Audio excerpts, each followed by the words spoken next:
Are, are you in business or busyness? Welcome to Standing on Business with Dr. Melissa, the Purpose Prophetess. This is a bold, unfiltered journey for entrepreneurs, visionaries, and purpose-driven go-getters who are ready to stop performing and start becoming. Each week, I take you beyond the hustle and into the heart with soul-stirring truths, powerful strategies, and real conversations that uncover what it means to be the CEO of your own life. So, if you're done chasing paper and ready to activate purpose, tune in, tap in, and take your place at the table. This is Standing on Business. And this time, it's personal. Well, hello there, soulmates. It's your girl, Dr. Melissa, and I'm back with another soul-stirring episode of Standing on Business, where it's not just business, y'all. It's personal.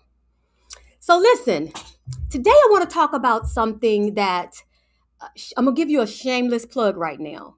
It's a 4-letter F word that really, to be honest with you, it has been such a foundation of everything that I talk about and that I teach.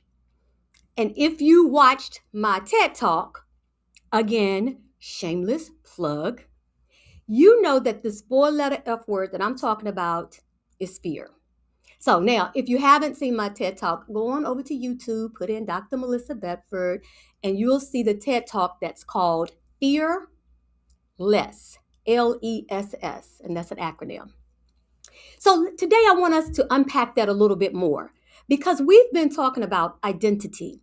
And I want you to understand that identity and the lack thereof has so much to do with that nasty, dirty 4-letter F word called fear. Oftentimes it's the fear that keeps us from stepping into our full selves. So I want to start today by telling you something that might surprise you. I'm going to tell you this whole discussion, I'm just going to be busting up myths and misnomers and things that we think might be true, that's not. And one of the first things is I want you to know that fear doesn't leave because you're doing the right thing. I know it's a misnomer. Oftentimes we think if I can just start doing what I'm supposed to do, then the fear will go away. Oftentimes, that's not the case. The truth is, for many of us, fear shows up mainly because we're finally standing at the edge of something that matters. So it's quite the opposite. We think if we finally just show up, fear will go away. And I'm going to tell you that most of the time, that's when fear presents itself. We've been presented with this myth. We've been bamboozled, led astray. Plymouth Rock, we didn't land on Plymouth Rock. Plymouth Rock landed on us. We've been sold, something that's not true. We believe that confidence comes first. We believe that courage is actually the absence of fear. And we believe that once you've healed enough, once you've gotten ready enough, once you feel qualified enough, we believe that fear will just disappear. But I'm going to tell you, my soulmates, that's not how the real world works. Most often, fear doesn't leave. In my life, it just ever present. It's got like a permanent seat. But I want to submit to you today that while fear won't leave, it doesn't have to lead. So today, we're going to be talking about 3 ways to move forward even when fear doesn't leave. And we're going to identify and unpack those ways by understanding that won't happen by overpowering the fear. It won't happen by denying the fear. But we're actually going to use the fear. we're going to like flip the script on it, reposition it, and make the fear work for us. I mean, since it's going to be around anyway, we might as well get some use out of it. Okay? So, as you listen, I want you to notice and be intentional about being mindful of where fear has been quietly negotiating and leading your decisions. Because I'm going to submit to you that for some of you, as you start to listen to this, as you start to allow this to sort of be received by your spirit, you're going to start noticing where many of our decisions have been made by fear. Now, the good news is awareness is power. You can't change anything that you can't acknowledge. And so that's what we're going to do today. Now, I'm going to tell you for myself. You guys know if I'm talking to you about it, it's because I've walked through it. I'm not one of those people that need to talk on anything that I haven't lived. There are people that love to do that, and amen. But for me, what I talk about, what I teach, what I help people walk through has been a deep part of my own journey. And so fear, oh my goodness. If my middle name wasn't really Diane, it would be fear. Because it has been a permanent fixture in my life, all my life. But I'm going to give you a specific example of where fear had taken such a permanent residency that it was actually shaping my life and shaping my decisions. Let me tell you what that fear looked like. It looked like a Boeing 757, an airplane. My fear had the shape of an airplane. And I'm going to tell you that was because for most of my life, I was terrified of flying. Now, I'm not talking about the casual, cute kind of fear, the kind that sounds dramatic. Oh, I'm scared of flying, but then you actually like get on the plane and I don't like flying. No. I'm not talking about I didn't like flying. I'm telling you, I hated flying to the degree that I wouldn't do it. Period. For most of my life, when I go back now, and most of you guys know, I'm 55 years old. Prior to 3 years ago, I had been on a plane maybe 3 times in my entire life, and those flights had been mostly like an hour and a half, and that was a killer for me. So, definitely afraid of fear, and this fear stopped me from living. It stopped me from going on amazing trips that I could have gone on. It stopped me from accepting invitations, like opportunities to walk into doors and do things that would have changed my life. That fear said, no, if you need to get on a plane, there's not an opportunity in the world that's worth you getting on that plane. So that fear stopped me from any type of opportunities that required air travel.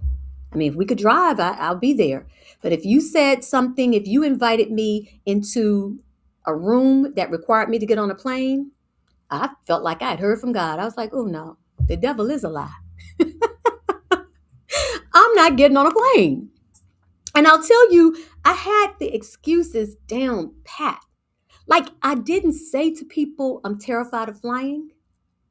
I just had this fake dismissive attitude about it. Like it was like, oh, it's not that I'm afraid. I just don't like to travel. I would say stuff like, well, it's just not a good time. I would say stuff like, I'll catch the next one. Real cute, sexy excuses. But the truth was simple. I was terrified. I was afraid. Many of those opportunities deep down, I was like, oh, that sounds amazing. But it required me to do something that I was afraid to do. And so rather than saying I was afraid, I just wrapped it up in a great cute, sexy excuse. And here's the thing. That kind of fear quietly shrinks your life. Not all at once. Because if it happened all at once, you might really be in a situation where you need to confront it. It doesn't do it all at once. It's not jarring that, hey, you are living beneath your call. You're living beneath the destiny that you have been given. It doesn't present itself like that. It's very insidious, but it shrinks your life one decision at a time. You find yourself negotiating and compromising with those things that you know that you're called to do, or those decisions that you know you should make, or those boundaries that you know you should set. And you start to just excuse it away, one decision at a time. So when that was happening to me, I watched my friends collect memories, but I stayed grounded. Everybody else took wings and soared, and I stayed on the ground. Far beneath the ego that I was called to be, I was acting like a chicken head. You know, the thing about a chicken is they make a lot of noise. They flap, flap, flap, but they don't go anywhere. And there I was, an eagle who was terrified of using its wings. But now this story has a happy ending because one day something shifted for me. And I realized how much of my life had been shaped by fear. How much of my life had been shaped by avoidance. And it wasn't because I wasn't capable. A lot of these opportunities I passed on, I was very capable, but it was because I had allowed fear to make my decisions for me. So let's talk about the first way that you can deal with fear so that you can move forward. And way number one is to acknowledge your fear.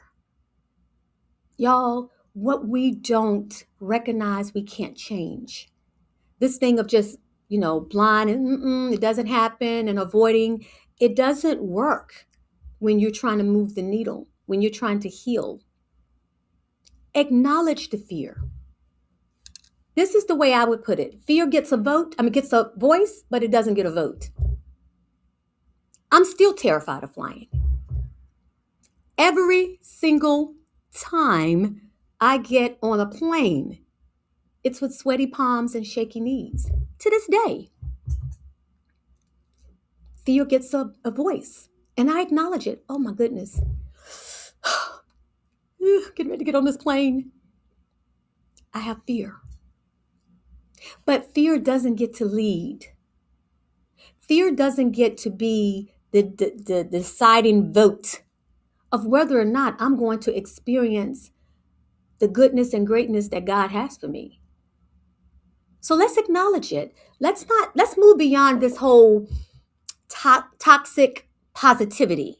Y'all, you know what I mean? Where it's sort of like we pretend like something is not a thing. And I know that happens a lot of times when we talk about faith. I think people believe that if you acknowledge that you're afraid, then you're not walking in faith. So we pretend like it's not there. And y'all, not only is that not necessary, it's not beneficial.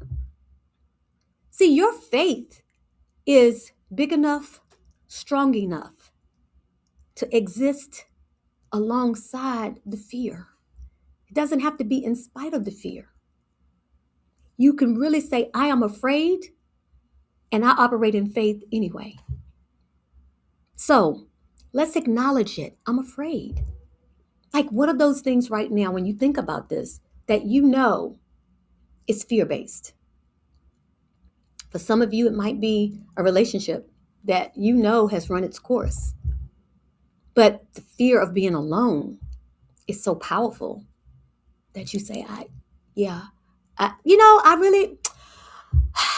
don't really need that anyway. It really doesn't matter that I'm not getting what I need from this person because the truth of the matter is, I'm good.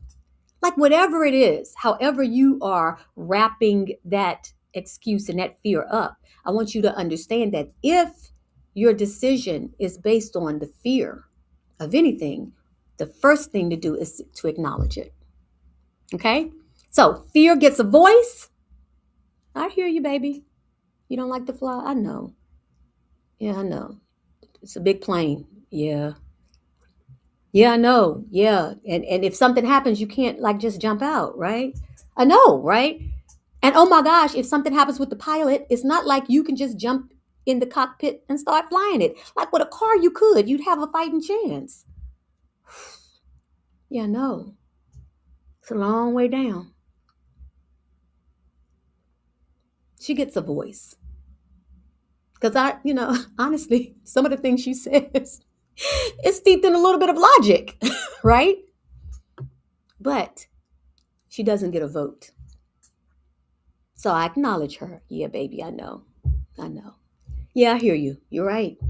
But now we got to go, right? Because the door that has been opened for us requires us to get on this plane. And that's what we're going to do. All right. So let's talk about the second way. So that's the first way, right? Just understanding that fear is information. And let me say this before we go to the next one. It's not necessary to pretend that it isn't there. And I'm sticking on that because I know sometimes it's like this mantra of saying, I'm not afraid, I'm not afraid, I'm not afraid. And I will tell you, I believe in affirmations and I believe in the power of life and death is in your tongue. And I believe that we say what we want. I believe in all of that. But I also believe in acknowledging what is true, because the only way that we can change a thing is to know a thing. Here's something I'm going to say to you that might sound a little bit cray-cray, and that's okay. I've been called worse. Fear is information. Fear is good information. Like, if you embrace this concept that I'm about to share, you will almost get excited when fear shows up. Why? Because fear tells you where you're being stretched. Fear lets you know when there's something that you really care about. Fear lets you know that you're standing on the edge of growth. Like when you are in the comfort zone, there's nothing to fear. Think about some of the things that you do that is just like you could do it with your eyes closed. It's like, yeah, no fear, right? But then embark on something big. Embark on something great. And you might find, oh, I've never done that before. Oh, what if I fail? Yeah. That fear is an indication that you're about to play big. So I'm telling you, start to look at fear almost as the indicator. Oh, I feel afraid. This must be something big. I must be showing up in a way that's beyond my comfort zone, right?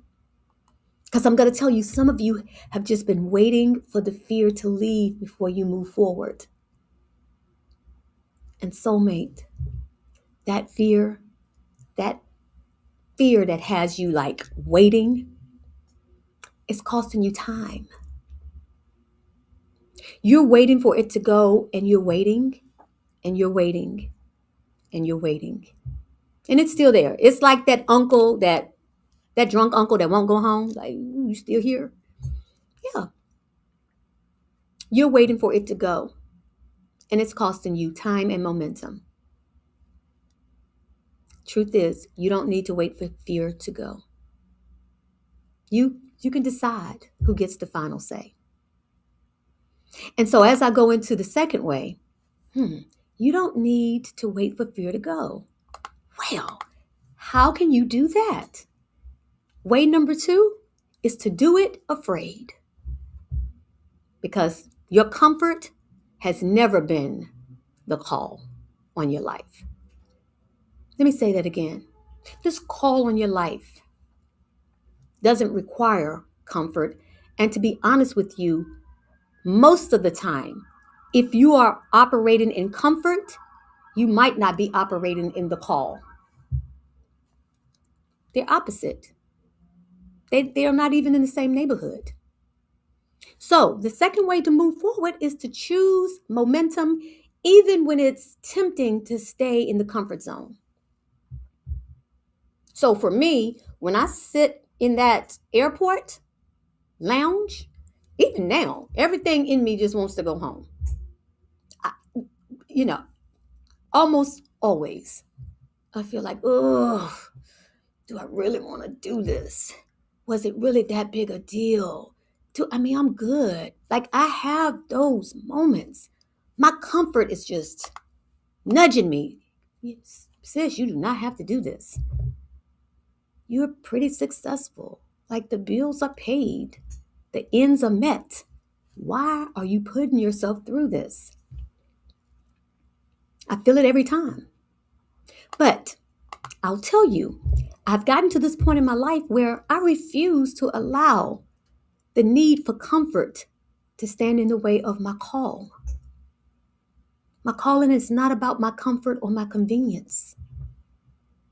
What I'm called to is bigger than the need to be comfortable. So, as I said, I get on the plane afraid. I fly all over the world afraid. Now, here's what I'm going to tell you.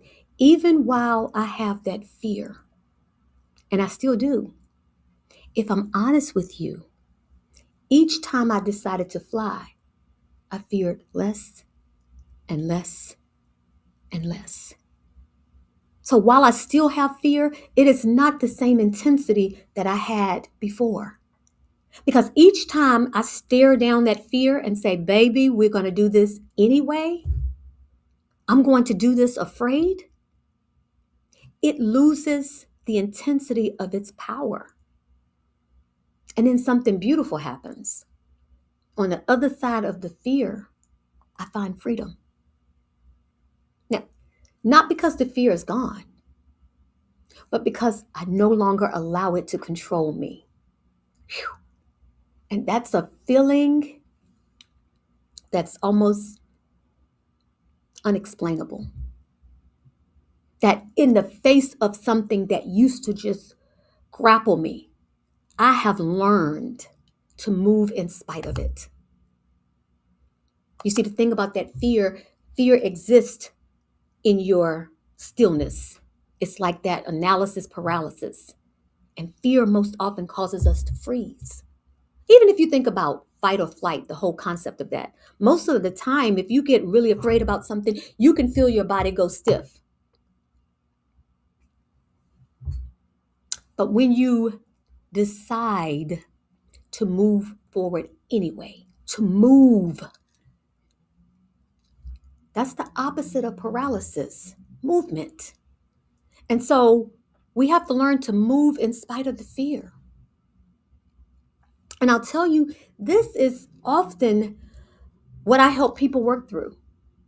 I help them to identify where fear has been mistaken for wisdom and where comfort has been mistaken for safety. I told y'all we can get real cute with our excuses. And if I had a nickel for every time someone packaged fear up for wisdom, well, I'd have a lot of money. Oftentimes we say, no, I'm just being wise. Well, no, I'm not going to start the business. I'm not going to leave my job right now. That would not be wise. I'm afraid I won't make. No, it wouldn't be wise. No, I'm not going to leave this relationship because, to be honest with you, everybody has problems and we've just been together so long. I mean, at this point, what's the point of leaving, right? I'm afraid. I'm afraid of being alone. What if I never find someone else? What if this is the best it could ever be? We package fear for wisdom, okay? But my loves, I'm going to tell you that growth, most of the time, is going to require action. It's going to require you to move. It's no different than a seed going in the ground. Like if that seed just remains stagnant, nothing happens. But there's movement. The outer shell is broken. And then the small bud starts to come up. Movement. And so if you're in a situation where you feel afraid, I'm going to encourage you to just start doing something even in the midst of the fear. If you're waiting for the fear to go away, yeah, you may find yourself in that situation forever and always. Because oftentimes the fear starts to lessen with the movement. For me, and for many people that have been able to challenge themselves, it's really about understanding that fear doesn't mean stop. And I need to go there with this because sometimes we're embarking on doing something and we're like, oh, I'm afraid. This must not be the time. Hey, I need to just slow down. Hey, I need to pump the brakes because I'm feeling terrified. So that must mean this is a bad idea. No, fear does not mean stop. Fear means stretch. Some of you that are listening to me now, you're standing on the edge of something brand new, something that is life changing, game changing, and you're starting to feel fear. And you have interpreted that as a warning. But I'm here to tell you that it's actually an invitation. There's nothing wrong. You're just getting ready to do something right. And so here's where I hold space for you, and I'm going to encourage you to take that leap into your destiny. And you'll take that leap, my loves, not because you're fearless, but because you're willing.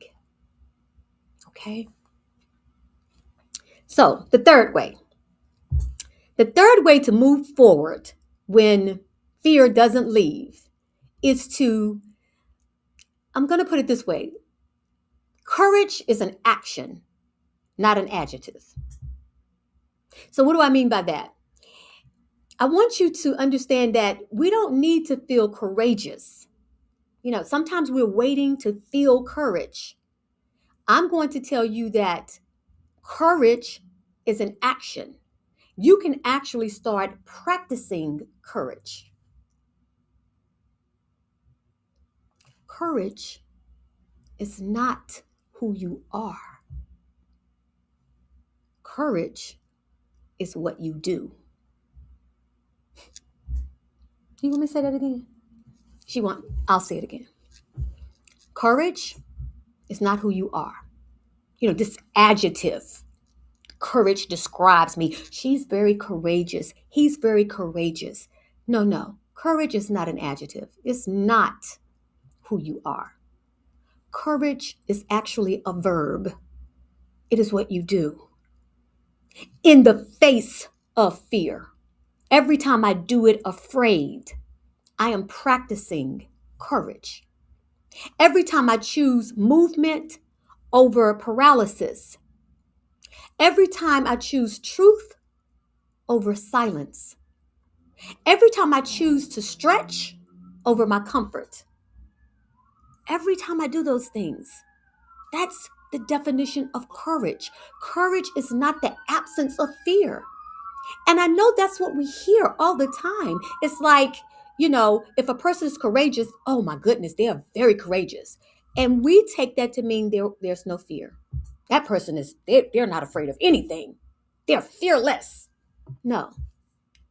Fearless, when we say it as if there's no fear, I put a spin on that. And I did that in the TED Talk. It's not fearless, no fear. It's fear less. Rather than fearing more, I fear less. But fear is still there. Still there.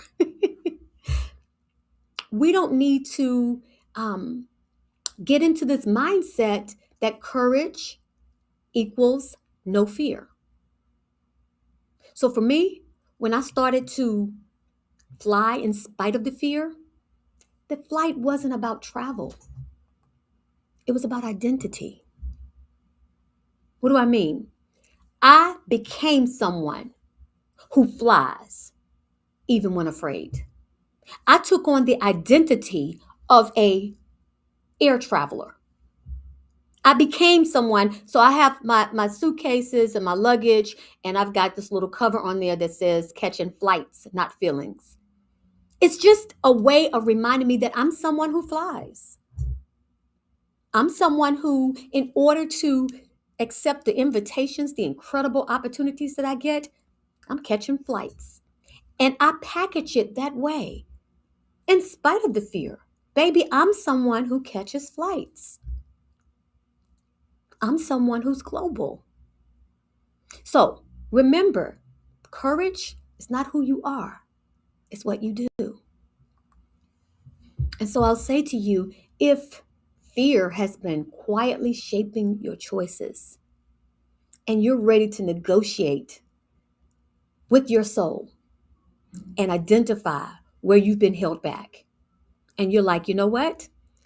My soul and I sat down at the negotiation table and I stopped telling my soul what it needed and I allowed my soul to tell me. And I'm walking away now with a new contract with fear. If you're ready to do that, listen, that's the work that I do every day, helping people to move away from fear and in the way that understands and respects that fear can be there, but we don't need to freeze or be crushed underneath the power of it. So, here's my question for you. Where has fear been leading you? Where has fear been advising you when it should just only be informing you?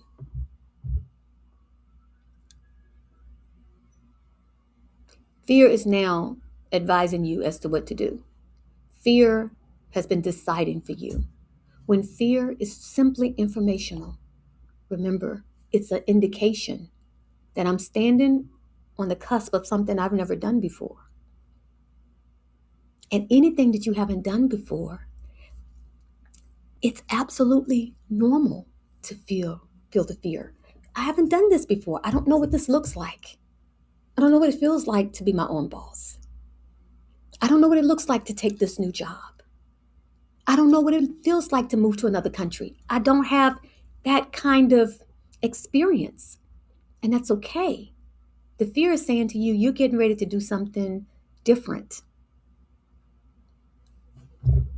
And so let's come up with a mantra that we're going to use in light of all of this. And, I like analogies about cars, right? I've talked about being out of alignment and all of that. For this one, I want you to use this mantra. Fear can ride with me. Because remember, I said fear doesn't necessarily want to leave, and that's okay. It gets a voice, not a vote. So fear can ride with me. But in this season of my life, she or he can no longer drive. Let's say that again.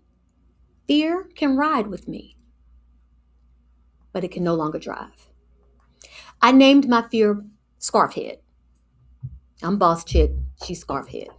I mean, she's here now. Y'all can't see her? She's here now. She's here anytime I embark on doing something that she thinks is beyond what we should do.